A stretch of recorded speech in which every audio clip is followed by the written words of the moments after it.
Rob and Slim Show. Hello. That's Anthony. How you doing, brother? Not bad at all, good sir. Not bad at all. That's good. That's good. I know you're an Eagles fan. I know you're at the parade. You're damn right. Did you knock down some streetlights that night? Man, look, I'll put you this way, my friends. I go down to the parade because it was nothing but a bunch of winners. Ah, I like that. Tiger blood. Yeah, you got to realize something. I'm 49 years old, and these bastards haven't won the championship. And last time they won the championship was 8 years before I was born. Oh, they did? I thought this was the first win ever for them.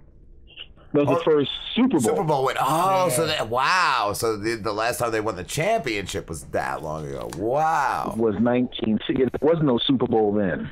Oh. What was the first Super Bowl? I think they won back-to-back titles in the 40s when my mom was a baby.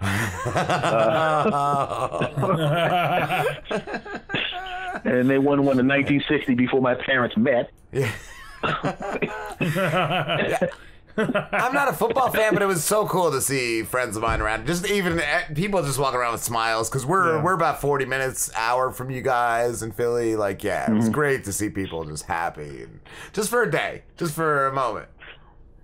Yeah, it's like, oh, we won the Super Bowl. Oh, yeah. What about Nick Foles? Is he getting traded? I was like, could you just shut up for a minute and enjoy this? Yeah, one of the guys I work with the next day coming about trade, and is like, just relax, dude. Just calm down. It's like, oh man, I can't believe I spent all night in bed with Lupita Nyong'o and Halle Berry. Is that a spot on the carpet? This carpet is effed up. I'm upset. You two girls, no more sex for you two. You sit down for a minute while I get some water and some soap and scrub on this rug for a minute. Hell no. Get back in the bed and dig into all of that chocolate, damn it. I heard you say too, you had a chick grinding on you at the parade, bro. Oh my God, it was the dumbest thing in the world because it's like when I was a teenager, I would have loved that. right. Like, you know what I'm saying? I mean, like we were all dudes. You know what it's like? Because when I was a kid, we had a gym teacher, and it was like this old dude, and everybody's like, oh God, this guy. He would pitch, and we'd hit the ball, and taking like 8 months to get the damn thing right. They replaced him with a lady that looked like just imagine Taylor Swift, okay, with Kim Kardashian's ass, okay, and Serena Williams' breast. That's what oh, by the way, just for the record, they were all the same color. Just for the record, her breasts weren't brown, and so she's doing the whole thing. We're a bunch of like 14-year-old dudes. Yeah, and she's got the T-shirt on, and and she's like, okay, it's time to climb the rope. It's kind of hard to climb the rope when you've taken a trip to Bonerville with sweatpants or gym shorts. You can't do that. You can't. The waistband isn't that strong. Oh, the waistband. Oh, that waistband won some championships, my friend.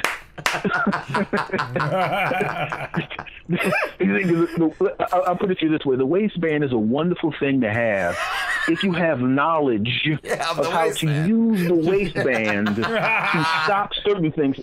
Yeah, at that age, you're just getting one out of the blue. You're getting one in the car with your Rom. Like you get them all the time. Like when you get older, and you don't get them at all. You get them a lot less. Well, I think what happens when you get older, you get them a lot less because there's no girls around. Oh. Young guys have lots of babes around, but when there's women around, okay, yeah, you're right. It happens a lot less. Let me stop lying to people.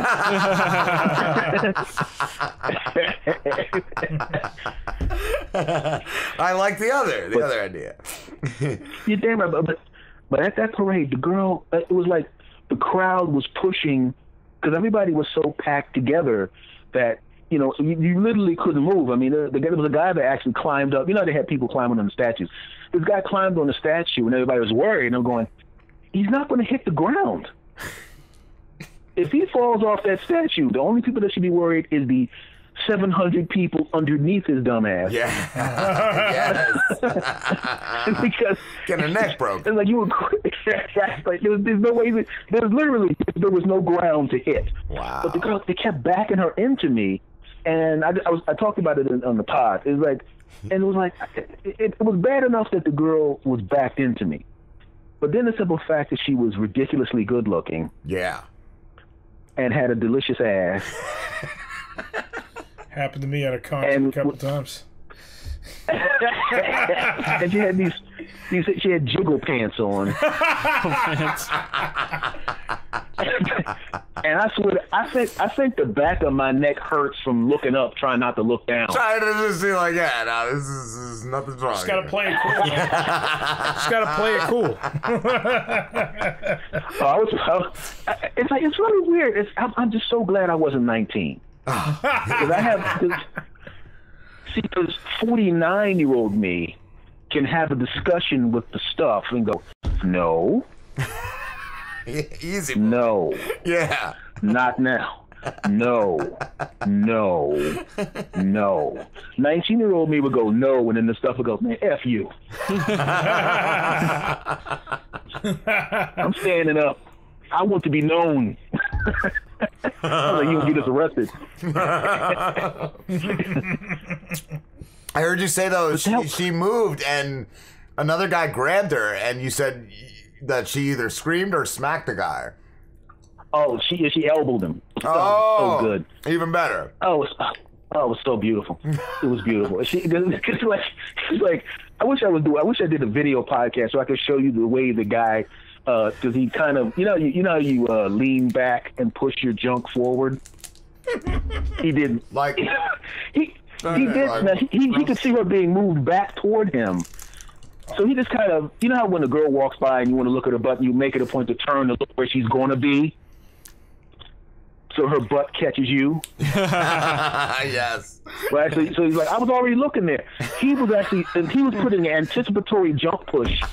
So when she came back, was he thrusting into the air? It's like the jump was there already. Hey, you did it. That's your fault. It's your fault. It's your fault that I had this raging boner and put it exactly where your buttocks was. What do you expect? And, my football team won. Like, huh? Well, for what I saw, I think that lady must have won a couple of Krav Maga championships. At least you didn't have a guy on you. Say again? I said, at least you didn't have a guy doing it to you. That could have been worse. That could have been worse. I would have been upset, but it would have been. Look, I've learned this. You do a radio show, I do a podcast. You learn there's certain things that make you upset, that will tick you off, that'll make you mad, and then you go, wait a second, you just handed me a show topic. Yes. So many times I get a message or something, like a private message on somewhere, and it becomes a segment of the show because I just got so mad about it. It's like I always say, when you are a performer, tragedy equals content. Yes, I like that. I hate when girls. I was disappointed. I went to the parade. I had my camera's my phone. Had my phone on, recording stuff, and I was prepared for the stuff that happened the night they won to happen again, because I'm just like everybody else. I want to have some interesting video. I'm expecting some good stuff. You know what happened the night they won? Dudes are eating horse crap, flipping over some cars. The horse crap thing kills me. People have, and I'm going, man, I'm going to get my thing ready. I'm going to have this set on the table. Let me take my phone out, set it high definition. This is going to be good. I'm going to zoom in real good on the horse crap. These idiots behaved good. They were fucking fine that day. What the fuck? These jackasses there were people bumping into people and knocking people down. I'm expecting good fight. I just happen to have my camera aimed at the two people that got knocked down. And the dude looked like he got out of jail like an hour ago. And all he said was, "That's no problem. So the parade happens."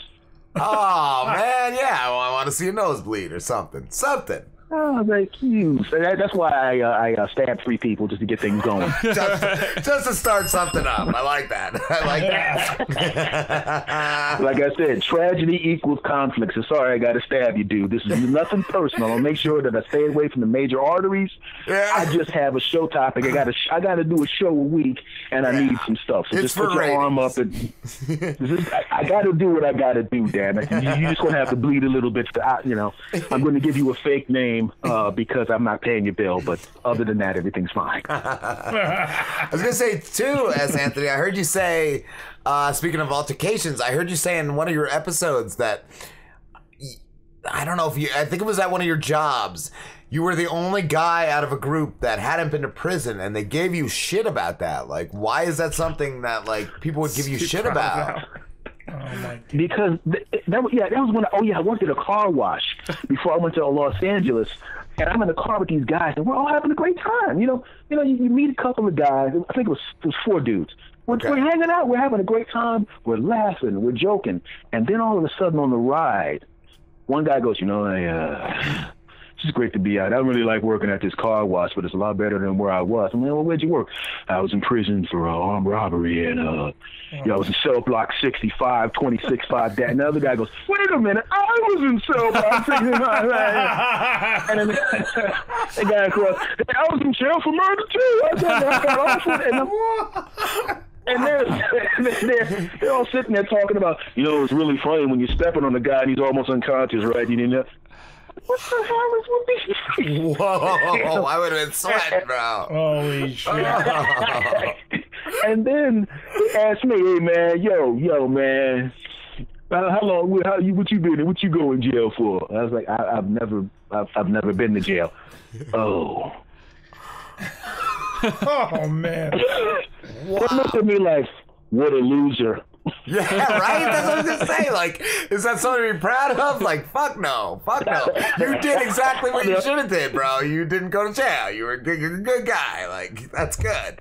It was so sick. And what I did talk about was the fact that they kept asking me specific questions to find out if I had done anything. You ever beat anybody's ass? You ever been arrested? No, I've never even been arrested. You knock up any broads? No, I wore condoms. Traffic tickets. I'm like, what is this, an interview? You're not cool unless you've really fucked up somewhere in your life. You must have done something. What about your taxes? Not pay my taxes. Damn. At least give me tax evasion. Come on, bro. Come on. Come on, man. You're doing. And the worst part about it was the one that was closest to me. I mean, the one that I was the closest friend with of that group. And I thought, this is before I knew he was, he'd been in jail for stomping people. He started because I hadn't been to jail.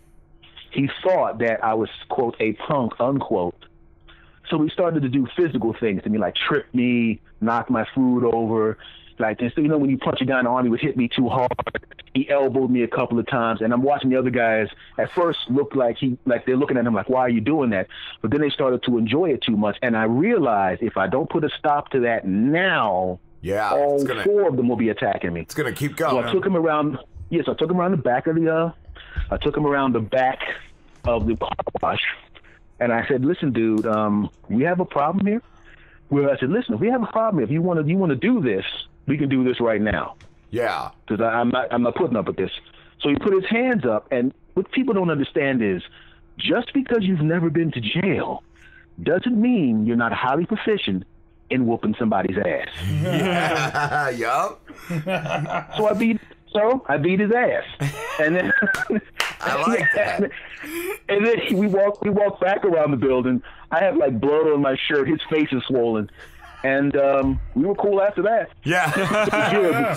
I worked at a job once. It just came to my mind. There was a guy that me and my one buddy were making fun of, and he was like, and he got in our faces, and he gets all mad about it. He's like, "You don't know me. I've been to jail." And I'm like, "Yeah, you were just dumb enough to get arrested and go to jail, asshole. I'll still fuck you up. Get out of my face." The funny thing about it is that I say, like, you were in jail. You've been watching too many movies in jail. Yeah, when you watch a movie, if you notice, if a guy is getting it on with another guy's wife, when the husband shows up in the movies and on TV, just because the husband is right, he wins every fight. Yes. No. I know a friend of mine who caught his girlfriend cheating. The guy was still on top of his girlfriend when he walks in the house. He hulks up to the guy like, I'm going to kick this guy's ass. That guy slapped him around. Oh, that's double humiliation. At that point, you're just like, okay, you can have her. That sucks. He came back to the club trying to act like I kicked that guy's ass, and the other guy that was with him was like, nah, dude, that dude beat your ass all over the place, man. I got beat his ass in front of his naked girlfriend. And did he finish with her at least? Like, did the guy like beat him and then go back to fucking his chick? Like, look, it was. I was just surprised that he finally fessed up to the ass whipping. I don't think he's. By the way, after I crawled out of the house, I heard upstairs going because he was finishing her off. I don't think. I don't think he. I think the simple fact that he admitted to getting smacked around was enough. I was like, I'm not even going to ask him anymore because I mean, the guy. Just imagine that though. You go in there, yeah, you with my woman, I'll kick your ass. She's still laying there naked with the, on the side with the sheet over her, like you've never seen her naked or something. Yeah. And he's the guy slapping him around his own bedroom. Oh. Like, you got your ass. I'm like, she's on top of you. I forgot, it was such a long time ago. I can't remember if it was his wife or his girlfriend, whatever it was. They were living together. Yeah. And I'm going, so there's a naked man beating you up. It's still hard. Yeah, he still got his erection. Oh, that's great. I mean, it's just bad. You're getting beaten up, and he's got like the lube on you, the lube marks on your forehead, and smacking you around. You got beat up by a naked dude in front of your naked woman. And here's the funny thing: she's probably sitting there getting turned on, like, "Wow, this guy's really hot. He's whipping my boyfriend's ass." She probably got it on with it even more. Because of that. She's like, yeah, she's like, I picked the right guy. Oh, man. Oh, man. I wish I could remember that guy's name so I could find him on Facebook. Hey, man, remember me? Oh, yeah. Yeah, I remember the dude. You still with that woman, the one that was watching you get your ass whooped when the guy's junk was swinging around while he was beating you up? Yes. Oh, man. What's going on, buddy? That's Anthony. I wanted to ask you, what age did you realize you were going to be a comedian? Like, good Lord. I think, the truth be told, when it came to actual stand-up comedy, it was probably, because I started doing it right after I turned 17. So it had to have been, wow, probably 16 or so, 16 and a half maybe.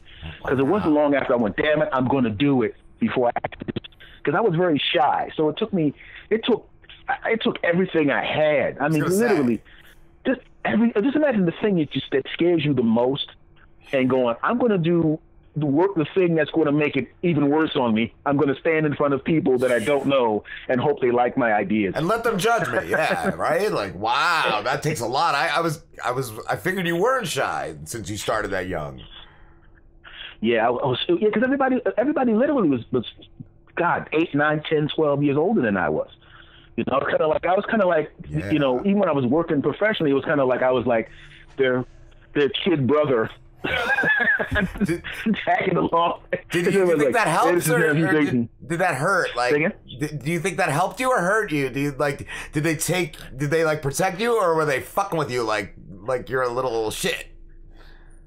In the beginning, well, the thing about it was they all liked me, which was really, really good. And we're still friends to this day. 32 years later, we're still friends. I'm still friends with all of these guys. That's amazing. And they were very, very. I even told them when I turned around, I was like, guys, when I became an adult, I said, I appreciate the way you guys treated me back then, because they really did. They looked out for me. Yeah. Back then I didn't have a car. They drove me to gigs. You know what I'm saying? Yeah. They got me gigs in strip clubs. I really appreciated that. That was really, really good. They got me gigs because I walk into a strip. They got me. I did a week-long gig at a strip club, and I didn't know this was just the best thing in the world. My dressing room was the same dressing room that the girls dressed in. Wow. And at first they're like, who is this guy in here? And they were like, oh, he's oh, okay. Then they just started like, hey, baby, how you doing? Kissing me on the forehead, giving me hugs, titties in my face. Man. And I'm sitting there, this is not a joke, I almost left without the money. You just weren't even thinking straight. I was going to ask, was it like the gym teacher? Was your gym teacher one of them? You know what? I'll put it to you this. These ladies were. See, this strip club was a good strip club. It wasn't like the lady that was at the gym teacher that you're referencing was not as good as these ladies. Oh, so it was like high-end. Yeah, they didn't have like C-section scars, and stab wounds. Yeah, a couple of ones. Hey, look, I was sitting there going, what the hell are these super good-looking women? Even the glitter looked expensive. you you go to those places with the cheap glitter, look like they scraped it off of somebody. Look like they went out and went to a dollar store and scraped it off the side of somebody's backpack or something.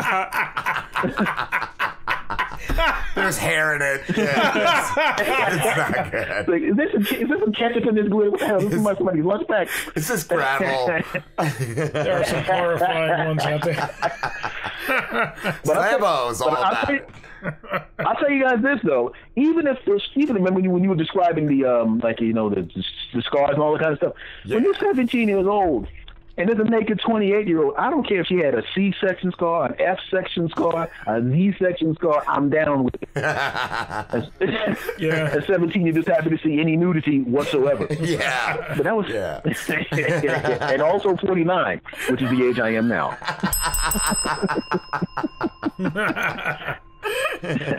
Oh, that's great.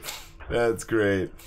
What I was gonna ask too, S. Anthony, what advice would you give somebody just starting out in comedy?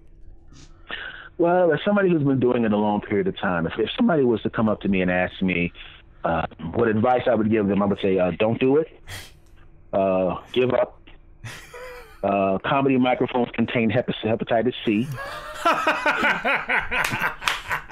Don't do it, whatever, or it makes you junk small. No, I would literally just tell them the most important thing in the beginning, maybe the first couple of years when you're really learning all the techniques, you have to get to the point where you don't think about. It's like martial arts. You want to get to the point where, like, remember Bruce Lee in Enter the Dragon? He goes, "I don't hit; it hits all by itself." Yeah. You got to get to the point where the techniques, you're not thinking about them at all, and that requires repetition. And the best way to get good, and the way to get good fast, is to love what you're doing and love what you're writing and pour everything you can into it, because all the other stuff just kind of happens as a side effect. All the other things that happen are a side effect. You build great relationships, because if you love what you do, and it shows, the people are going to love to be around you. The audience is going to love what you do. Comics are going to want to hang around you, and you build all these relationships. I got relationships I started at 17 years old. I'm 49 years old. These people still would jump in front of a bullet for me right now. Yeah, that speaks volumes, man. That's amazing. That's amazing. What Also, microphones have hepatitis C in them. Do not do stand up. I bring my own microphone to the show here. These guys, I think they just. Different every week. I would say the same thing for like being in a band too. Yeah, yeah. Microphones definitely have hepatitis C. As far you gotta bring Lysol. Bring some Lysol with that. As far as my microphones go, I actually went to a comedy club and requested that I buy their hepatitis C. He wanted that. He wanted to scrape it off the microphone. You gotta Craigslist that. I need the hepatitis C microphone. Well, I've worked up to the Ebola microphones now. But I'm a professional, so that's how it is. I'm up to the Ebola level now. Ebola, Mike. S. Anthony, we had to wrap this up, dude, but thank you so much. It's always great talking to you, brother. Thank you, guys. I love the show. Thank you very much. Love you, bro. Where can everybody find you? Well, folks, what I would suggest everybody do basically is Google my name, S. Anthony Thomas. There's so much crap that you'll be able to find wherever I am, whatever I'm doing, and please send nudes. Slambo, you got nudes? I could cook some up. All right. Except people on the show. Have a good one, S. Anthony. Yeah, take care, my brothers. You too, man. Bye-bye. Bye.